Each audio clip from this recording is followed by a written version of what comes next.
실력 불변의 법칙, 경계를 허무는 김우림. 지난 5월 청각장애인 사격 국가대표 김우림 D17 보훈군청 은 남자 일반부 개인전과 단체전에서 한국 신기록을 세우며 주목받았다. 청각장애 선수가 비장애인 선수들과 같은 무대에서 기록을 경신하는 일은 흔치 않다. 더 궁금했던 건 그가 어떻게 스스로를 조율하며 그 기록에 다가갔느냐는 것이다. 충북 보은중학교 사격장에서 훈련 중인 그를 만났다. 사진 설명. 보은중학교 사격장 정신관에서 훈련하는 김우림 선수. 학생들도 함께 훈련하고 있다.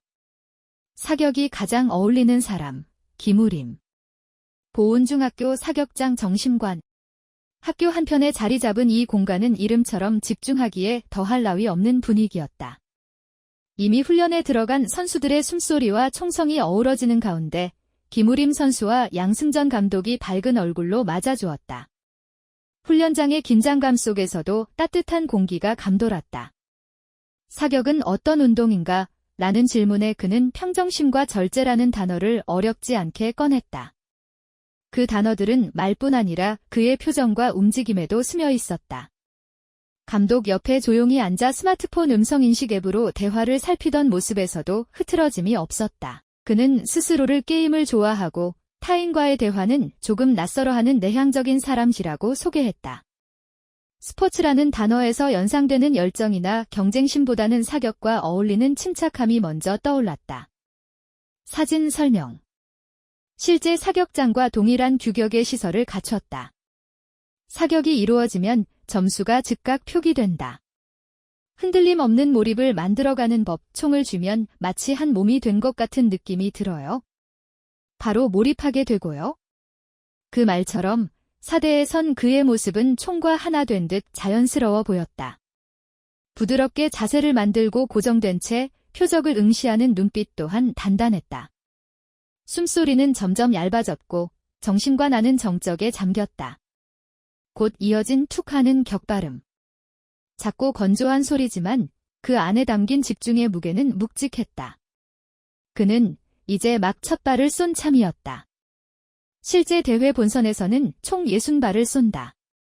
몰입의 최고 단계가 무아지경이라고 하잖아요. 저도 그런 걸 자주 느껴요. 오직 표정만 보이고 모든 감각이 극도로 예민해지죠. 흑점이 유난히 또렷해 보일 때도 있어요. 반대로 집중이 흐트러지는 날엔 멈춰 서는 데서 다시 시작한다. 그럴 땐 일단 총을 내려놓고 마음부터 다잡아요. 마음이 흔들리면 뭐든 흐트러지니까 평정심부터 다시 찾고 쏘는 거죠. 사진 설명. 김우림 선수를 지도하는 양승전 감독. 사격 중 루틴이나 자세가 틀어지지 않는지 세심하게 관리한다.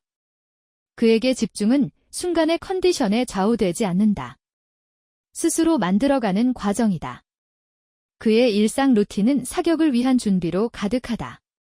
아침에 눈 뜨자마자 머리를 감는 것으로 하루를 시작한다.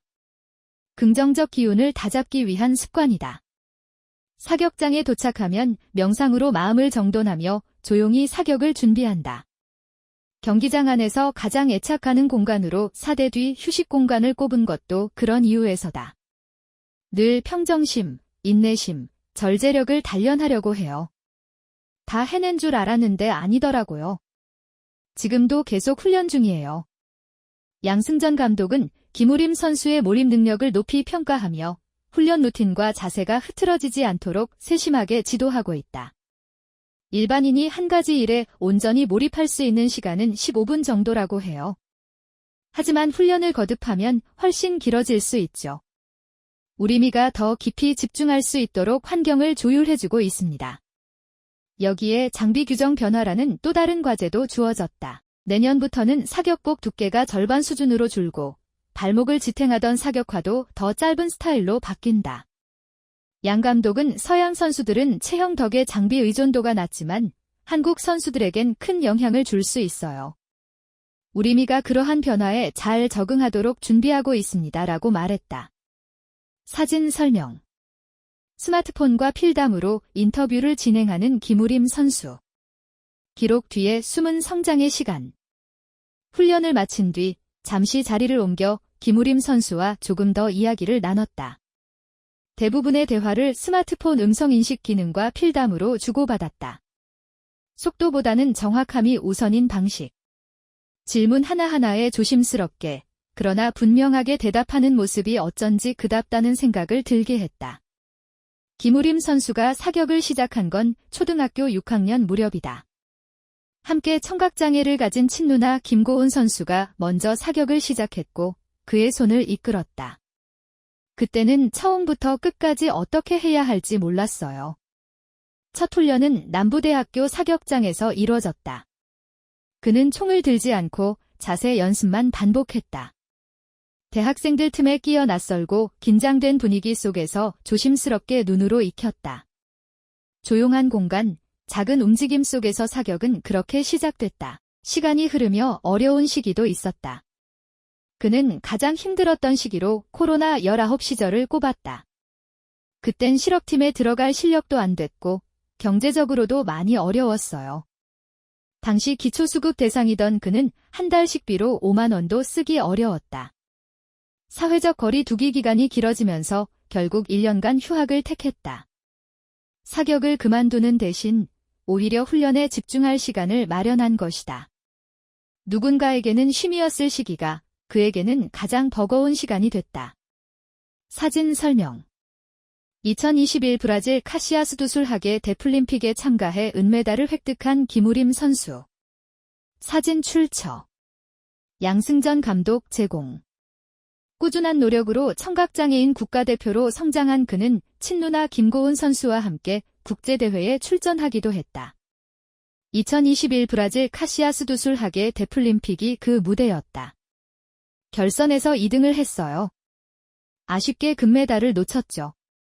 당시 그는 본선에서 데플림픽 세계 신기록을 세웠지만 결선에서는 0.9점 차로 금메달을 내주며 은메달에 머물렀다. 누나가 그 자리에서 펑펑 울었어요. 장난처럼 때리고 타박하다 결국 위로해 주었죠. 두 사람은 서로에게 든든한 조력자다. 경쟁보다는 서로 힘이 되는 관계입니다. 사격에 대한 조언도 주고받고요. 활달한 누나와 조용한 동생. 성격은 다르지만 경기에 임할 때는 비슷한 리듬으로 호흡한다. 저는 원래 차분해서 평정심을 유지하는 게 어렵지 않았지만 누나는 다혈질이라 처음엔 힘들어했어요. 지금은 완전히 능숙한 고수죠라며 웃었다. 그렇게 둘은 서로에게 가장 좋은 교정자가 되어주고 있다. 장애라는 경계를 허물며 김우림 선수는 최근 주요 대회에서 실력을 입증하고 있다. 특히 지난 5월 대구광역시장배 전국사격대회에서는 남자 일반부 개인전 본선과 단체전 모두에서 신기록을 세웠다. 이제 그는 청각장애인 선수를 넘어 10m 공기소총 전체 종목에서도 주목받는 선수로 자리매김하고 있다. 성적이 오르며 기대도 커졌지만 그는 그 무게를 덤덤히 받아들이고 있다. 부담은 항상 있었어요. 그런데 그게 익숙해졌죠. 그냥 옆에 두고 가는 거라 생각하곤 해요. 그러면 오히려 마음이 더 차분해져요. 오는 11월에는 ISSF 카이로 세계사격 선수권 대회와 2025 도쿄 하계 데플림픽 등 굵직한 국제대회가 기다린다. 그러나 그의 시선은 그 너머를 향해 있다. 올해가 끝이 아니니까요. 매 대회에서 좋은 점수를 내는 것도 중요하지만 시즌 전체를 아우르는 의미 있는 성과를 남기고 싶어요. 내년엔 모든 대회에서 우승하는 게 목표입니다. 사진 설명. 왼쪽부터 양승전 감독과 김우림 선수. 양승전 감독은 2025 도쿄 하계 데플림픽 혼성 종목에서 김우림 선수가 정다인 선수와 팀을 이루면 금메달을 충분히 노려볼 수 있다고 말했다. 또 개인전에서는 인도의 다누시 스리칸트와의 경쟁이 예상된다고 덧붙였다. 그 또한 비장애인 선수들과 겨루며 실력을 인정받은 상대다. 금과 은은 그 둘 사이에서 갈릴 것이라는 게 그의 전망이다. 양 감독은 더 멀리 2028 LA 올림픽을 바라보고 있다.